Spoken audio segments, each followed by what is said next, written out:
안녕하십니까, 정인태입니다. 사회복지학과 교수, 거짓 신인 저출생 1억 정책 비판, 이 주제로 말씀을 드리겠습니다. 한 사회복지학과 교수가 이 거짓 신인의 저출생 정책에 대해서 비판을 했습니다. 그래서 출생아 한 명당 1억 원 현금 지원 같은 이 거짓 신인식 정책의 효과에도 의문을 제기했다는 것입니다. 전용호 인천대 사회복지학과 교수는 저출산 문제가 복지정책 수준으로 해결할 단계를 넘어섰다는 것에 동의한다.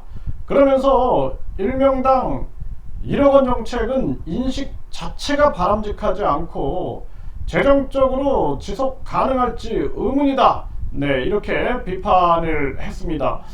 그래서 지금 이 기사에서 보게 되면은 천문학적 예산을 쏟고도 이 출산율은 0.6명 코앞 백화점식 대책을 멈춰야 된다, 이렇게 강하게 얘기를 하고 있는 그러한 상황이고, 지금 이 출산율 보게 되면은 계속 떨어지고 있죠. 0.6으로 지금 가고 있는 그러한 상황인데, 여기에 대해서 인구경제학자로 알려진 전영수 한양대 국제학 대학원 교수는 이런 얘기를 합니다. 관성적이고 기계적인 정책은 달라진 인구와 욕구를 반영하지 못했다.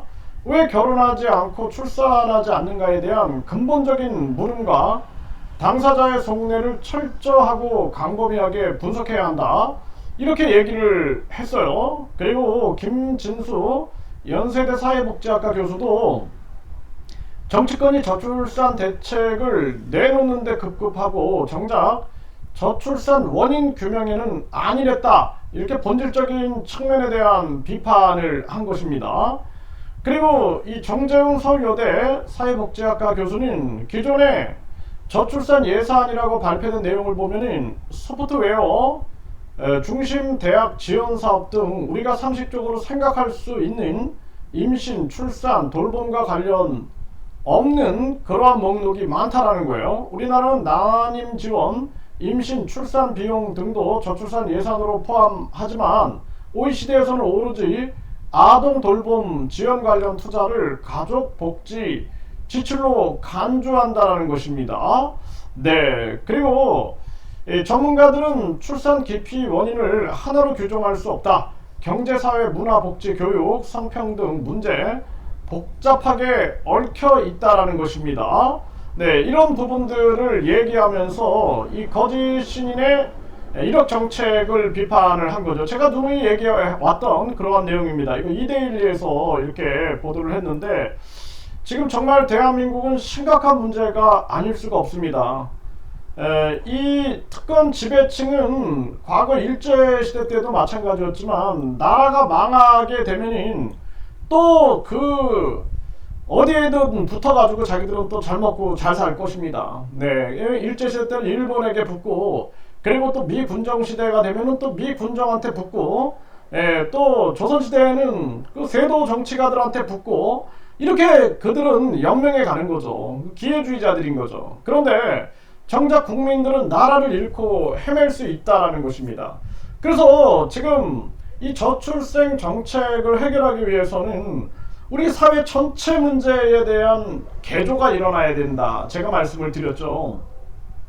저 소수 민족들이 보게 되면은 그 고구려 유민으로 추정되고 있는 사람들, 그리고 수천 년 치우천왕의 후예다라고 얘기하면서 수천 년의 그 역사를 보존하고 있는 그러한 묘족들, 이런 사람들 보게 되면은 가장 중요한 게 정신이에요. 정신은 바로 혼입니다. 혼. 그래서 이 나라의 혼, 국혼이라 그러죠. 민족의 혼, 결의 혼, 이게 살아 있어야 됩니다. 그리고 사람이 살아갈 수 있는 환경이 돼야 되는 거예요. 환경. 그런데 지금 대한민국 보세요. 민족 혼도 죽어나가고, 그리고 이걸 우리 이런 결의혼을 지켜야 할 의무가 없는 거예요. 지금 세대들은 관심이 없는 겁니다. 그리고 또한 중요한 거는 우리 사회가 사람이 살 수 없는 환경이 돼버린 거죠. 제가 누누이 말씀드리지만 우리 사회에서 가장 중요한 가치가 뭐냐? 돈이 돈입니다. 이 사람 사는 세상이 아닌 거예요. 지금 사람 사는 세상으로 가야 되는데 돈이다. 그러니까 돈으로 세계를 지배하는 것입니다. 미국의 민간은행 연합회가 돈으로 세계를 지배해서 화폐 권력을 휘두르고 있는 거죠. 달러. 핵무기보다 더 무서운 게 달러인 겁니다. 이걸 휘두르고 있고, 대한민국 4대 금융의 주주가 누구인가를 여러분들이 알아야 된다는 거예요. 과거에 왜 독일이 러시아 은행을 한국에 만들려고 했는가? 그것도 만민 공동회에서 아주 저지하고 막아버리고 막 왜 그랬는가를 생각해야 된다는 거예요. 경제 주권을 빼앗아 버리는 거예요. 화폐 주권, 금융 주권, 통화 주권만 딱 빼앗아 버리면 끝나는 겁니다. 지금 대한민국 4대 금융이 그렇게 흘러가고 있는 겁니다. 그리고 나서 우리 대한민국에서 지금 가장 중요한 가치가 돈이다. 그러니까 미국에서 중요한 가치 뭐냐? 그때 인간관계라고 얘기를 했는데 젊은이들이 우리는 돈이라고 얘기했어요. 돈. 이게 사람이 살 수 있는 세상이냐라는 거예요. 돈이면은 그냥 뭐 검찰총장 대행을 선임했다 해가지고 음주운전을 하든 뭘 하든 뒤집어 엎을 수 있다라는 생각을 하게 되는 거고, 어떤 범죄를 저질러도 그냥 법무법인 내가 한 3개 4개 막 선임하면은 이 호화로운 법무법인에 의해서 다 뒤집을 수 있다. 그리고 그냥 판사, 검사, 변호사 싹 다 연결되어 있는 정관 변호사 선임하면 된다. 이런 세상이 되고 있는 거예요. 이런 세상에서 아이를 낳고 싶겠습니까? 이거 오죽하면은 대한민국 그냥 망해야 된다 이렇게 얘기하는 사람이 있어요. 망하고 다시 세워야 된다 이렇게 얘기하는 사람이 있습니다. 이거 지금 대한민국의 끝에서 제가 양심적으로 얘기하고 있는 겁니다. 아마 저처럼 이렇게 유튜브 나와서 얘기하는 사람 찾아보기 힘들 겁니다. 마지막 진짜 이 보루예요. 마지막 보루로서 내가 이 대한민국 마지막 지켜야 된다라는 생각으로 모든 걸 다 전폐하고 여기에 지금 집중해서 이런 얘기를 하고 대한민국 문제점을 지적하고 있는데, 우리 국민들이 인식을 해야 한다는 거예요. 정말 인식을 해야 한다는 겁니다. 중요한 가치가 돈이 아니다라는 거예요. 돈이 아니다. 학벌이 아니다. 외모가 아니다. 출세가 아니다라는 거예요. 왜 이 땅에 태어났는데? 왜? 돈 때문에 태어났나? 학벌 때문에 태어났나? 외모 때문에 태어났나? 출세 때문에 태어났나? 아니다라는 거예요. 신채호 선생께서 그 성균관을 마치고 엄청난 기득권이 보장됐음에도 불구하고 이 민족 정신과 이 조국의 광복을 위하여 모든 걸 다 포기하지 않습니까? 그러니까 그런 분에게 돈, 명예, 학벌 이런 게 아니라 중요한 건 가치, 그리고 의미, 그리고 내가 이 땅에 온 이유, 이런 것이 삶의 가치가 돼야 된다는 것입니다. 김구 선생께서 소원이 뭐냐 하느님이 물어본다면 대한독립이다. 또 물어봐도 대한독립, 또 물어봐도 대한독립이다. 완벽한 자주독립이다 라고 얘기를 하지 않았습니까? 지금 우리는 일제에게 나라 빼앗기고, 그리고 전에는 다 부패한 기득권들한테 나라를 빼앗긴 상태였던 거예요. 네. 그러다가 나라 다 망하고 나서 지금도 부패한 기득권들을, 특권 지배층들이 나라를 지배하고 있는 것입니다. 자기들만의 세상 만들어서 판사, 검사, 변호사가 다 헤쳐먹는 세상, 그들이 그냥 판사도 하고 검사도 하고 변호사도 하고, 오늘의 변호사가 내일의 판사, 검사, 공수처, 내일의 국회의원, 대통령 다 헤쳐먹고 이 세상을 그냥 유전무죄 무전유죄 세상으로 만들어버리고, 특권층들이 그냥 세상을 뒤흔들고, 저 의사들이 지금 보세요. 환자들 내팽개치고, 저 부패한 정치꾼들하고 저 무책임한 정치꾼들, 그리고 저 무책임한 의사들이 만들어가는 세상들을 보란 말이다 라는 것입니다. 이게 얼마나 기가 막힌 일이에요. 그러니까 김구 선생이 내가 원하는 것은 강한 나라가 아니다. 문화가 강한 나라. 내가 우리나라가 다른 강대국에게 침탈을 당했는데 내가 어떻게 강한 나라를 꿈꾸겠느냐. 아름다운 나라를 꿈꾼다. 아름다운 나라. 나는 아름다운 나라를 꿈꾸고, 그 문화 강국, 문화는 나를 행복하게 하고 다른 사람을 행복하게 한다라는 거 아닙니까? 이런 정신, 이게 다 홍익정신 내려온 거예요. 인간을 널리 이롭게 한다라는 홍익정신으로 내려온 거다라는 것입니다. 그러니까 우리가 그 치우쳐난 그 수천 년의 역사를 그 묘족들이, 소수민족들이 산속에서 지키며 살아가는데, 그 사람들이 소멸되지 않고 수천 년을 지켜오고 가보면은 정과 흥이 넘쳐요. 정과 흥이.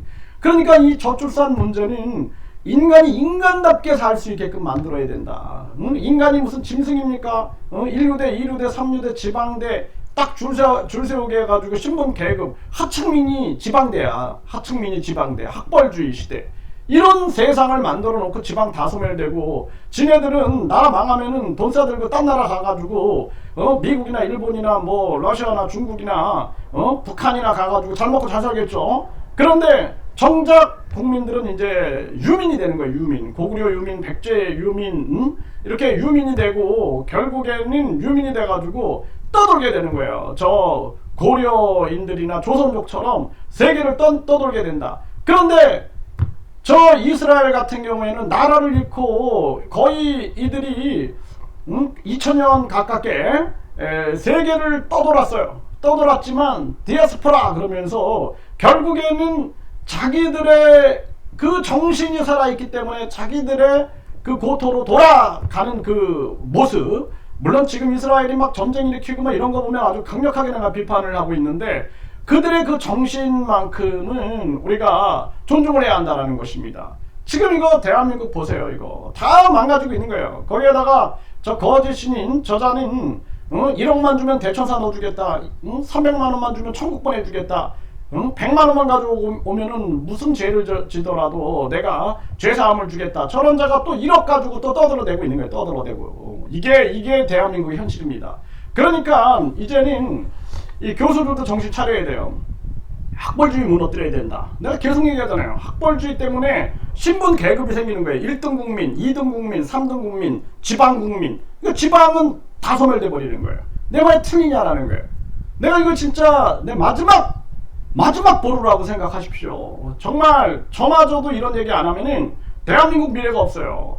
그 과거에 배감 박은식 선생이라든지 또는 김구 선생이라든지 신채호 선생이라든지 그 또 민족 사상가들이 끊임없이 몸부림을 쳤던 거예요. 몸부림. 내 그 마음으로 몸부림을 치고 있는 거예요. 지금. 예? 내 오늘 죽어도 여한이 없다. 내 그러나 계속 몸부림을 치다 죽어야겠다라는 생각을 하고 있는 것입니다. 그래서 대한민국 이 저출산 정책은 이 정인태 신주식 TV에서 내가 계속 얘기하잖아요. 사회적으로 전체적으로 개조를 하지 않으면 안 된다 라고 말씀을 드리죠.